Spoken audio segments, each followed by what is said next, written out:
Hello friends, welcome to Physics Universe. Now today our topic is Standard 12, Chapter 1, 1.8 Electric Field. Now to study this electric field, first of all we study about field. What is field? Let us take one example that हम ये जो ब्रह्मांड में रह रहे हैं उस पर ऑलवेज ग्रेविटेशनल फील्ड लग रही है। क्लियर? अब किसी भी चीज़ को हम लोग अगर ऐसे फ्री फॉल में जाने देंगे तो वो नीचे गिरती है। क्यों नीचे गिरने वाली है? क्योंकि अर्थ का ग्रेविटेशनल फोर्स उस पर लग रहा है। अब ऐसा तो नहीं है कि अर्थ में से कोई हाथ आके उसको खींच रहा है। क्लियर? तो वो जो फील्ड है वो हम लोग देख नहीं सकते।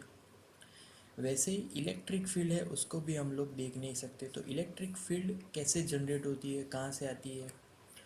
तो जो कोई भी ऑब्जेक्ट, जो कोई भी बॉडी अगर इलेक्ट्रीफाइड है, मतलब कि उसके पास अगर कोई चार्ज है आइदर पॉजिटिव और नेगेटिव, तो वो उसके साथ ही इलेक्ट्रिक फील्ड प्रोडक्शन स्टार्ट हो जाएगा। क्लियर?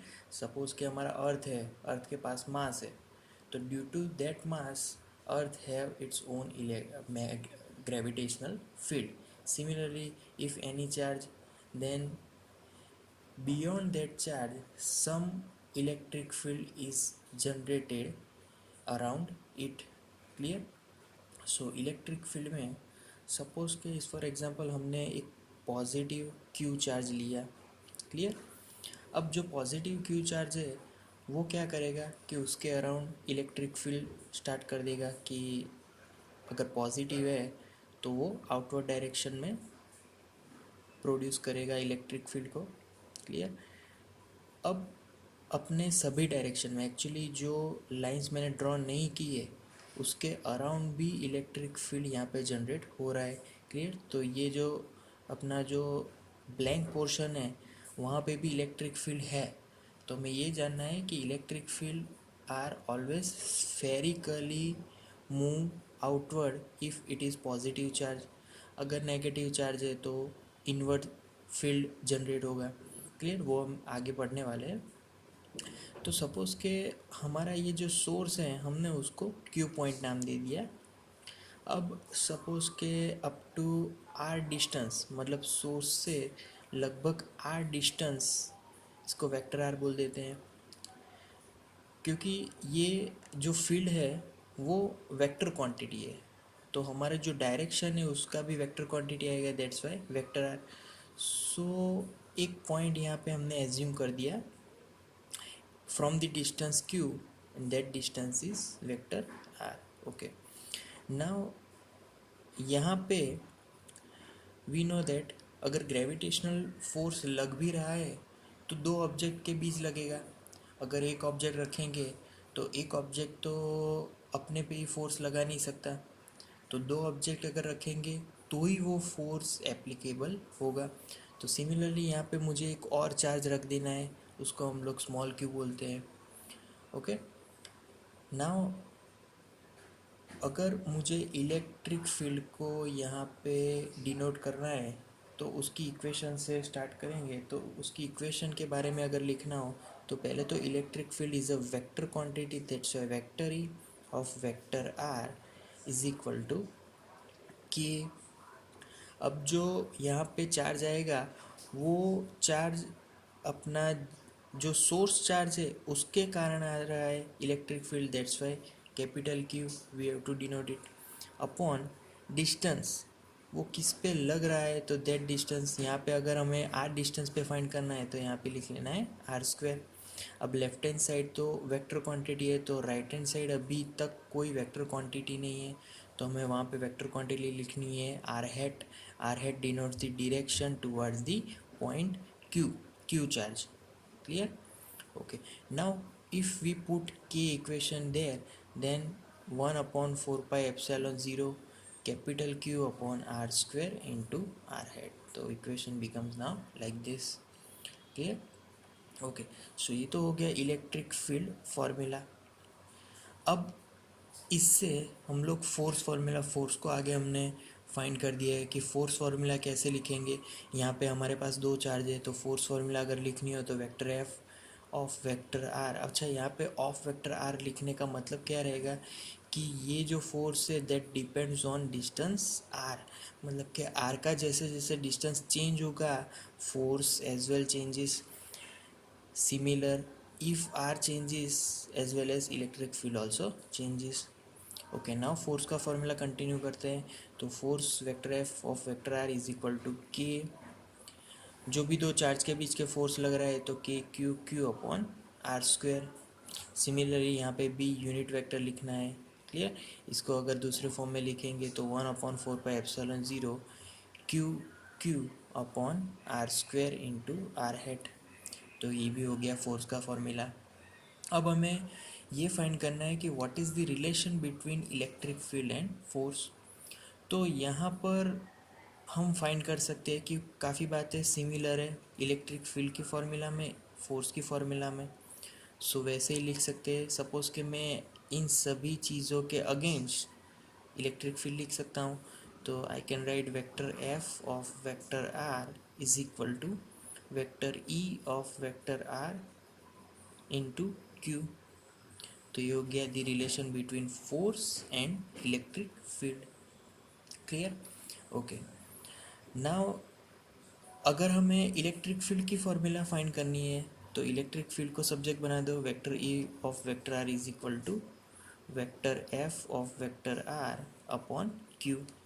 क्लियर, तो हमारी जो फोर्स फार्मूला में से अगर हम लोग टेस्ट चार्ज को हटा देंगे तो हमारी formula that is become electric field formula.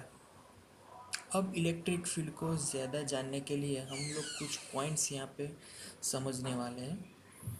तो let us take the first point, that remains about the unity, मतलब कि हमने कैसे यहाँ पे चार्जेस को काउंट किया, कितने चार्ज लिए। तो फर्स्ट पॉइंट ये हमें याद रखना है कि अगर हम कोई किसी भी पॉइंट पे अगर इलेक्ट्रिक फील्ड को फाइंड करना है तो उस पॉइंट पे हमें यूनिट चार्ज लेना पड़ेगा। मीन्स यहाँ पे ये जो हमारा जो एग्जांपल है उसमें यहाँ पे क्यों हमने टेस्ट चार्ज लिया, क्योंकि अगर मैं टेस्ट चार्ज को अगर यूनिट चार्ज नहीं लूँगा, unit charge means it have only fix value, one value. Clear, तो यूनिट वैल्यू इट है। तो अगर मैं उसको यूनिट चार्ज नहीं लूँगा तो यहाँ पे जो फोर्स फार्मूला है वहाँ पे जो क्यू चार्ज है उसका भी इलेक्ट्रिक फील्ड इस पे अफेक्ट करेगा। अगर इसका इलेक्ट्रिक फील्ड इस पे अफेक्ट करेगा तो हमारा जो पूरा जो इलेक्ट्रिक फील्ड होगा वो पर्टिकुलर इस चार्ज के लिए हम लोग नहीं फाइंड कर पाएंगे। क्लियर, तो we must have to take Q as a unit charge और test charge. Similar, Q charge का हमें अगर इलेक्ट्रिक फील्ड फाइंड करना है, क्लियर, तो क्यू चार्ज का इलेक्ट्रिक फील्ड उसको बोलते हैं सोर्स चार्ज। क्लियर, तो यह हो गया हमारा फर्स्ट पॉइंट। अब इस फर्स्ट पॉइंट में हम लोग इसको इक्वेशन से भी डिनोट कर सकते हैं like this. If vector E of vector r is equal to, we can write limit Q tends to zero vector F of vector r upon Q. अब इसका मतलब क्या रहेगा कि हमारा जो डिनोमिनेटर है वो जितना हो सके उतना टेंस टू ज़ीरो होना चाहिए, मतलब कि जितना हो सके उतना कम रहना चाहिए, तभी हम लोग प्रॉपर इलेक्ट्रिक फील्ड फाइंड कर सकते हैं। Clear, okay. Now second point. तो सेकंड पॉइंट में आज हम लोग समझने वाले हैं कि यहाँ पर जो इलेक्ट्रिक फील्ड है तो electric field is only due to Q charge. Clear, electric field always due to Q charge. तो स्मॉल क्यू चार्ज का यहाँ पे क्या रोल है, तो स्मॉल क्यू चार्ज तो टेस्ट चार्ज है, उसको टेस्टिंग के लिए रखा है। तो जब कभी भी हम लोग फोर्स की फॉर्मूला में अगर लिखेंगे तो if we have to find electric field we omit that test charge by putting in that denominator. तो फोर्स में से अगर वो टेस्ट चार्ज को हटा देंगे तो हमें मिल जाएगा इलेक्ट्रिक फील्ड फार्मूला। तो electric field formula always depend on that source charge. Okay, तो simple formula of electric field is E is equal to kq upon r square. तो electric field is depend on source charge q as well as distance, कि हम लोग कहाँ से वो electric field find कर रहे हैं, दैट डिस्टेंस. क्लियर. तो ये दो चीज़ों पे इलेक्ट्रिक फील्ड हमारा डिपेंड कर रहा है.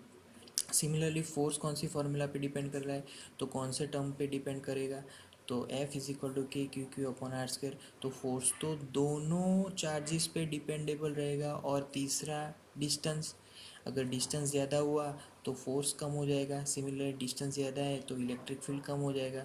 तो जब कभी भी हम लोग सोर्स चार्ज से जैसे जैसे दूर आते जाएंगे, वैसे वैसे हमारी electric field as well as force कम होता चला जाएगा. Clear. Now, third point that is earlier I said about it, that if I take one positive charge, तो electric field direction, what is the electric field direction of one positive charge, तो it is always outward direction. Clear. अब ये जो outward direction है उसको मैंने line से draw की है. लाइन भी कैसी ड्रॉ की है कि जो उसके नियरेस्ट लाइन है वो लेंदी है, और जो उसके जो दूर तक लाइन ड्रॉ की है ये दूसरी लाइन, वो कैसी है, उसकी लेंथ कम है. ये जो बताती है, इसका मतलब है जैसे जैसे हम लोग दूर जाएंगे वैसे वैसे इलेक्ट्रिक फील्ड वीक होता चला जाएगा. सिमिलरली अगर पॉजिटिव चार्ज आउटवर्ड है, पॉजिटिव चार्ज की इलेक्ट्रिक फील्ड आउटवर्ड डायरेक्शन में, तो नेगेटिव चार्ज की electric field direction inward direction में. इनवर्ड डायरेक्शन में भी मैंने जो फर्स्ट लाइन है, जो नियर लाइन है, उसको ज़्यादा लेंदी बताइए, बट जो दूरी की लाइन है उसको कम लेंदी बताइए. Clear.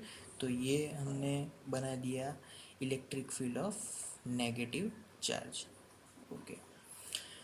Now fourth point, that is, तो 4 पॉइंट में हमें समझाया है कि जैसे मैंने यहाँ पे ये पॉजिटिव चार्ज ड्रॉ किया, सपोज़ कि यहाँ पे मैं पॉजिटिव चार्ज ले रहा हूँ, तो जो इलेक्ट्रिक फील्ड है वो कभी भी ऐसे लाइंस में नहीं रहेगी.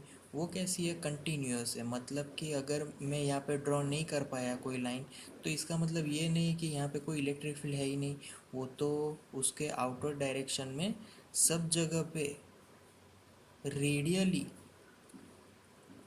जनरेट होती चली जाएगी. क्लियर. तो ये जो इलेक्ट्रिक फील्ड है वो स्फेरिकली सिमेट्रिकल है. मतलब कि सपोज़ के मैं एक यहाँ पे एक सर्कल ड्रॉ करूँ, उस सर्कल पे मैं अगर यहाँ पे इस पॉइंट पे इलेक्ट्रिक फील्ड फाइंड करूँ, तो उसी सर्कल पे दूसरी जगह भी सेम इलेक्ट्रिक फील्ड मिलेगा. सिमिलरली यहाँ पे अगर मैं फाइंड करूँ उसी सर्कल पे इलेक्ट्रिक फील्ड, तो सिमिलरली उसी सर्कल पे दूसरी जगह सेम इलेक्ट्रिक फील्ड मिलेगा. तो ये जो इलेक्ट्रिक फील्ड है वो सिमेट्रिकल होती है. क्लियर. स्फेरिकल सिमेट्रिकल बोलते हैं उसको. So that's why we can explain about this electric field. Okay, so it's for all now electric field. Clear.